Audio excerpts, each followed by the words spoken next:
Hello, hello, hello. Welcome for another episode of Market Leader Live. Hey, it's your host with the most, your main man, Darren and Palmer. Excited to be with you today. Well, I give you the people who have actually done it, chose to make a door for themselves and knock it down and make some change happen for themselves and those that surround them, who chose to say, I'm not going to be a statistic. And today we got on my man Tyler Andrade today. Tyler, say hello to the people. Hey, it's a pleasure to be here, and I'm looking forward to sharing some amazing stories and hopefully, serving your audience. Awesome, man. Definitely you're going to do that, man. I'm just going to share a few things that he's a market leader and a change maker. He was born out of Oaktown, dealt with some bad situations from alcoholic father to ditching school. Man, seen his first gang attack at the age of 6, moving multiple times, getting multiple prior before the 7th grade. High school, finding himself down even into a cold East San Diego alley. The list goes on, my brother. If you don't mind, some of the people who are going to look at this, they're going to be able to see your bio. They're going to be able to see all the amazing things that you're doing right now, Tyler. But take us back, bro, because as the old school saying my grandmother used to say, people see your glory, but they don't know your story, man. So if you don't mind, take us back a little bit to younger Tyler and some of the things you was experiencing when you was younger, man. Absolutely, absolutely.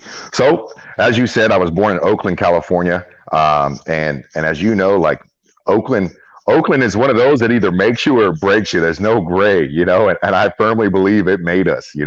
So it gave us the foundation of that just grit and tenacity that Oakland's known for. And so what happened was is my mother and my father had me at a very early age, and so they were struggling financially already to begin with, bringing a mouth to feed, and next thing you know, it's 10 times harder. So my dad always had an issue with alcohol and always had anger issues, and so you put those two together, and I swear that man thought he was Superman, and it was one of those where he was just a runaway train. Now, when he was sober, he was the kindest, most caring, but as soon as he started drinking, you're like you better find a bomb shelter because this man's going to go off. So what happened was, as unfortunately, his demons of just his own insecurities and his own vices left me and my mother to try to fend for ourselves. And you have a young, big kid like I was in Oakland.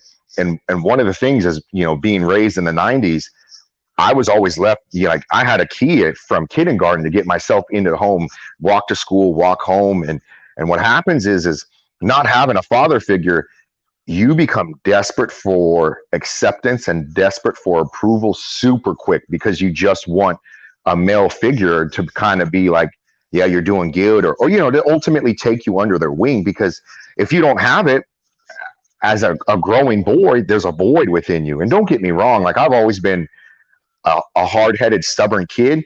It's things are just different when mom says it, like, and no disrespect to single mothers, because my hat will always go off to you because you have a entirely hard job when you have to play both mother and father and raising a hard-headed kid like myself. And so my mom did everything she could, but with all due respect, I needed that father figure. And the father figure that I turned to that was the easiest and the most accessible was the gangs and the street life from very early on. I just didn't know that I was being groomed for it. So young Tyler, I watched my dad beat my mom at the age of 3. And then my dad was in and out of prison for my entire life. And his, sentences would get longer and longer and longer. And so that time without him kept building a bigger and bigger void. So the age of 3, I watched my dad beat my mom right in front of me. Then kindergarten starts, and I'm a big kid running the streets just trying to make friends. Well, like I said, always being the bigger kid, the older kids would take me under their wing thinking that I was a lot older, not realizing that I was 5. So the things that I would see early on were extremely graphic, extremely just real, raw, and uncut. And there was no filter. There was no one there to really, guard me against it. Mom was working 2 full-time jobs to feed me and keep a roof over my head. So there's no knock on that other than we were just trying to make it.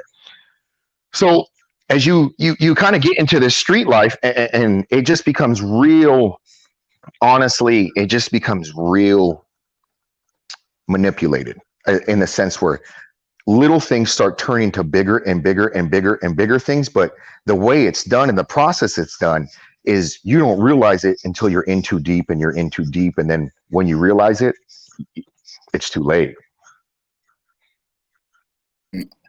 Tyler, I'm glad that you shared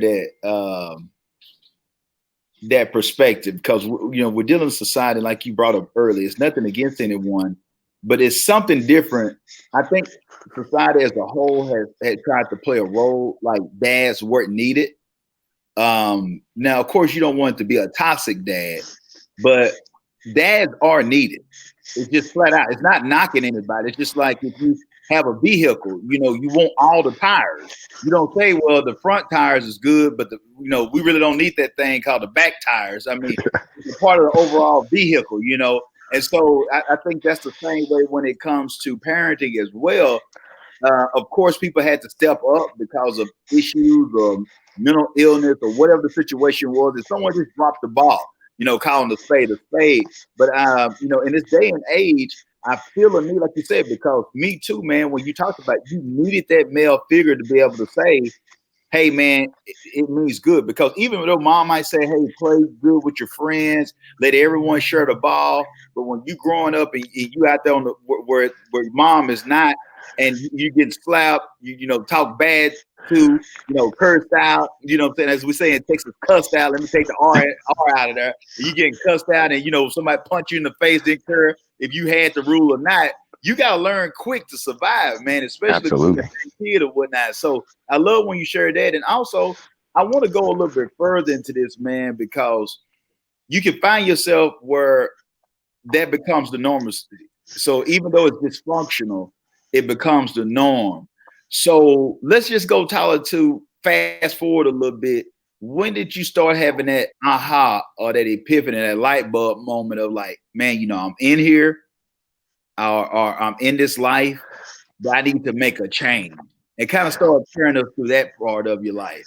Absolutely. Honestly, and this sounds wild, like the experience that life has given me, I feel like an old soul, even though I'm only 31. So when life really started kind of like, hey, dude, like start paying attention to these signs and start paying attention to these subtle messages around seventh grade. Seventh grade, it was more along the lines like I was at this point. Now we're living in San Diego. I was running the streets so hard because, again, two things. I wanted the approval from others and I was scared. And so the way that I combated my fear was I created a bigger reputation that was bigger and badder than I was. So no one knew how vulnerable and scared I was. So it was a double-edged sword. So I created this monster, like gangster reputation. And by the time eighth grade hit, I was in and out of group homes, had a narcotics issue. And so it was at that point that I started having close friends like, hey, my parents don't want me to be around you. And I started having even family saying, hey, we don't feel comfortable coming around your house, or we don't feel comfortable being seen with you. And so as a young kid, I would take it personally, but I would internalize it, not show my feelings, but would just take it out as rage and would just go harder and harder and harder and harder because I was running away from the pain and not accepting it, not trying to embrace and change it. So it was really around seventh and eighth grade and getting ready for high school, knowing like, I got to get my stuff together because where I'm headed, I'm going to be right alongside with my dad in prison. And that's not what I want.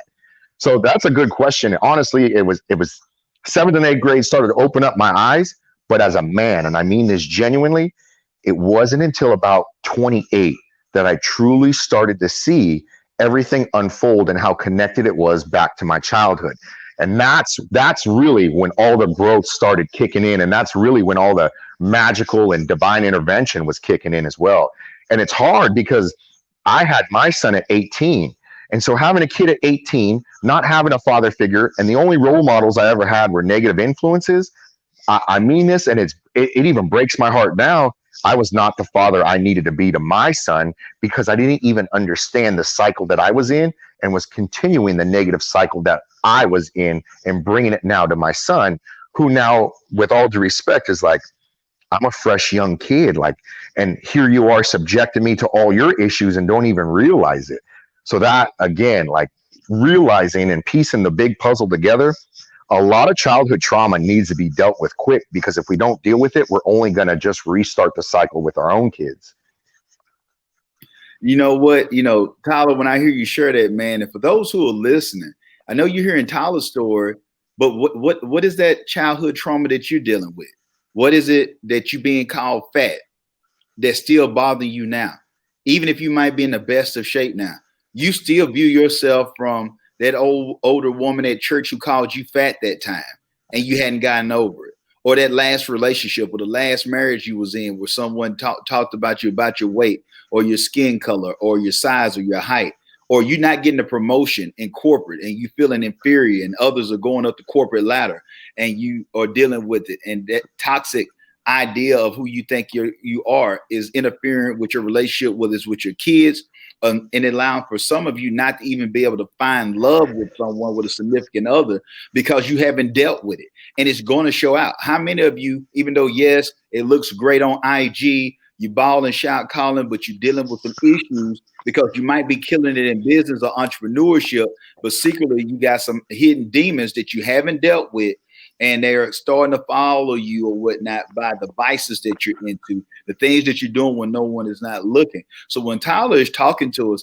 talking about a holistic approach of finding you, man, and dealing with you as soon as possible, because it's just like being in rehab or whatnot. And I know we can pick on those who might have narcotic issues or have issues with alcoholism or whatnot. But I'm telling you, whether that thing is porn, whether that thing is habitual things that you're doing that's dysfunctional in relationships, if it's you still seeing yourself as the kid that's too chunky, too black, too skinny, too brown, too white, these issues are still destroying your life or whatnot, just because they don't have as many negative connotations on them as some of the ones that I brought up earlier. At the same time, it still is what it is. And Tyler is making us observe that and view that to get past that so we don't affect others around us. It's just like at the time of this recording, it's during the pandemic, it's during the COVID-19 situation. So you can be well-intentioned and pass something on to someone else. So we look at it when it comes to the COVID virus or whatnot, but at the same time, or the coronavirus, but what are we passing on that's not COVID-19, that's not the coronavirus? What are some things that we're passing on from our past life or a bad relationship or what someone told us at work? Some of us are still mad at people from something that happened in junior high and we haven't gotten over it yet. And so, you know, Tyler, I know that you shared the transition, man, of viewing that, but what were some things, man, that you utilized to actually go from I'm aware of this instead of internalizing it and operate in rage? What was the switch for you to take this and internalize it and turn it into fuel and say, I'm going to not be a statistic, but I'm going to be not a menace to society, but an asset to society? Honestly, for me, it's always been fitness, you know, and that endorphin and that release, and someone who, you know, whether you have anger issues or not, or you had a stressful day or not, for me, just that iron therapy and attacking the weights and just going as hard as you can. Because now, right, and I can only speak for myself, the pain that I had within, I would always lash out and hurt others. Well, in working out, not that I don't want to call it pain, but you can push yourself as hard as you want and it doesn't hurt anybody. And as long as you're working out safely and in a correct manner, you're not going to hurt yourself either.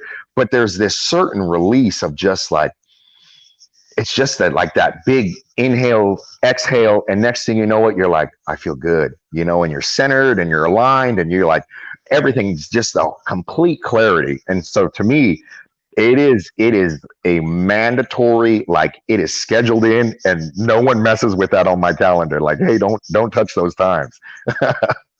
You know what? And you know what, you brought this up, and I know some out there and I'm not taking away from someone out there who's, you know, so consumed on how nice your butt looks and how your six-pack abs look. But this is something that I found out more and more and more is direct correlation.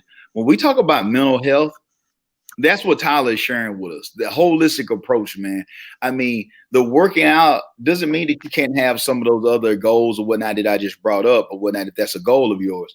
But when you realize how much working out does for you, just period, for is, like you said, that high, that rush, the mindset, it centers you.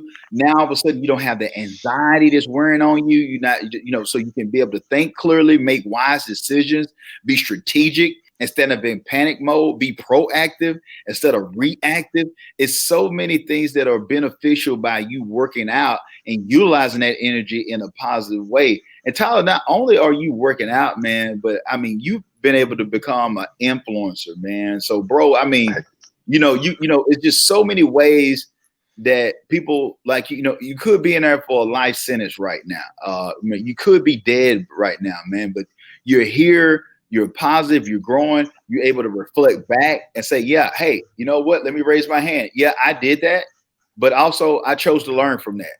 And I'm choosing to be a better human being, man, and move on and to be positive in my life. What can you say to those who are starting over, Tyler, and it might be just getting out fresh out of the penitentiary, or it might be those who are starting fresh out of a bankruptcy or whatnot. But either way it go, they feel like they're starting at ground zero. It seems insurmountable. It seems like so much time is wasted. They could continue to cry over spilled milk, but you were able to turn it around, man, and say, what can I do now? Speak to those who are listening, man, on some things that they can do to move forward with their lives. Honest to God, and it sounds super simple, but it's probably going to be one of the biggest lifelong journeys anybody will ever go through, is you've got to truly develop emotional maturity. Why? Because 99% of the stuff that happens to us is, and you said it best between being proactive or reactive. 99% of the stuff, we have a choice between reacting to it or taking a deep breath, understanding it, and then trying to find the root without trying to just shoot off the hip and just be like, I'm going to attack this because you said this. Well, okay, let me take a deep breath. Why did you say this? Where is this coming from? Does it even really connect with me, or is it more like what this person's saying? So I don't care whether you're coming out of a 25-year sentence, or you're a bankruptcy, or you're trying to deal with a preteen who's just handing you, all that you can handle. You got to really develop it, because the more that you develop that emotional maturity, I kid you not, and I genuinely mean this, the more life becomes easier. Now, don't get me wrong, you're still going to have the same amount of problems. They just won't seem as big, and they won't seem to last as long. I'm telling you, man, my boy is hitting us in the head with some fire today. I'm telling you, that emotional intelligence, man, that EQ, baby, that's the key. That's the separator. If you understand how to control your emotions and actually see, okay, does this make sense? And I love what Tyler brought up. Even when someone shares something to you, when you have emotional maturity or emotional intelligence, you're able to see a holistic approach. And what Tyler and what I'm sharing to you is that you're able to say, wait a minute, they said this to me, but is their problem even really with me? Could they be frustrated because their laptop just crashed and I asked a question right around that same time and they somewhat lashed out at me? They really didn't even mean it. They were just being reactive because they were frustrated because something they had been working on for a couple of weeks just went down the tube. So that really didn't have anything to do with me, but I have a choice to choose to be ticked off, jump on them, or be mad for weeks and months to come over something that didn't have anything to do with me. And like he brought up, like with a preteen, or this is someone who's going through a change, changing their body, changing with peer pressure. It's not really about me. And I got to be understanding that I went through it. So allow them the grace and the mercy to be able to mature, but love them and give them their room as well. Do what needs to be done, but not take it so serious, because later on they'll understand the value in what I'm sharing to them right now. And it might not be by me just opening my mouth and running it. It might be by real life examples, by them getting their knee up a little bit. Hopefully it don't kill them, but they might have to get taught by real life. So when we start looking at that perspective, man, it changes everything. And you can also be proactive for those business owners who are listening to this. If you're running a gym and you're looking for trainers and you realize, okay, great that you got a good physique, but can I count on you to be here on time? Or does this motivate you? What's the incentive plan besides you just bringing people in here that I can give you. It might not even be working out. It might be, do I got an opportunity to be able to have ownership one day or be able to partner? Could it be that that person is into a nonprofit that you can have that in front of them? So understanding people and emotional intelligence goes so far. Even if you walk into a meeting with someone and you can see their family, being able to build rapport and understand, like, wow, man, you know, how old is he? Is he around 7th grade? Oh, wow, I remember that age, man. You know, my kid now is this. That's just that. If you're not aware of that and you're just going with the X's and O's of where you got your degree, how much you know, blah, blah, blah, blah, it's countless people that can share that information. But being present in the moment allows for you to be a change agent and be a market leader like my man Tyler. So Tyler, man, I just want to say kudos to you, bro, for all that you're doing, man, and killing it. But how can our audience connect with you? Like, you know, if people are saying like, man, that story resonate with me, you know, Tyler, bro, I'm trying to, you know, start over, or bro, you know, I went through something similar and they just want to connect with you or find out what you do in business or whatever it is. How can they connect with you, whether it's on social media, website information, whatever you have, Tyler? So I primarily use Instagram, and I love it when people reach out, because we're all one big network and one big family. So if there's something I can help you with, please fire away, and I'm here. You can reach me on Instagram. It's a funny name. It's a nickname, Chunky_Tyrone, and shoot a message, comment, whatever. And I kid you not, I'll get back to you as fast as I can. Awesome. Well, man, you know, Tyler, man, we appreciate you coming on. And I just want those who are listening, we're in a day and age where it's so much chaos and things going on. This is the election year, the whole nine. But I want you to say it's stories like Tyler that made the country great. And I'm just bringing that. So we can't let political affiliations or media and all this get in our head. It's these types of story that here's a man who's been able to have a story of redemption. He's making life for himself and those all around him. And now he's even blessing us by his story of redemption, being positive on live. Guys and gals out there, it can change for you. Your situation can change as well. I'm not saying that you can't get there, but you don't have to be Elon Musk to make a difference. You don't have to be Carlos Slim in Mexico to make a difference. You don't have to be Warren Buffett or Tyler Perry or Oprah Winfrey to make a difference. This is what we're talking about, man. You know, it can happen for you, whether you getting out of bankruptcy, whether you having bad credit, whether you came out of a toxic environment, if you were in prostitution or pimping, or whatever the situation is for you. It's not too late. You can change the narrative and create your own best-selling story or whatnot by choosing to change your mindset and getting that emotional maturity, emotional intelligence, as Tyler told us, and let the rest of your life be the best of your life. Man, Tyler, could you give us some last words out there for somebody who's struggling or going through some? Share with them, man, that they can make it, if you don't mind, before we close it out. Yeah, honestly, look, whatever your issue may be, or however you may be struggling, just understand that, you know, and I'll leave you with this, and as simple as it may sound, if you don't attack your problems will always attack you. So don't run from it, embrace it, and go after it. Man. This man, my man just hit. You see, my boy just so fine. He just so nonchalant. He just two-piece you real quick. Back up off for you, just let you fall to the ground, man. See, that's what I'm talking about, man. That's what champions do, baby. That's what champions do. I mean, man.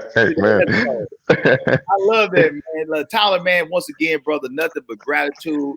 Like I told you earlier, real recognize real, and you looking familiar.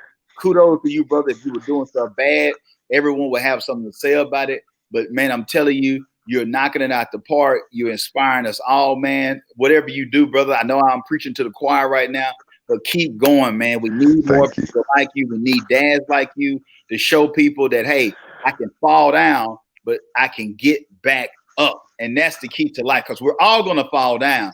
The choice is, are we going to choose to get up? That who shows who's a big man or big woman, by choosing to get back up and fight the good fight of faith, man. So thank you for coming on, man. Thank you, live, brother.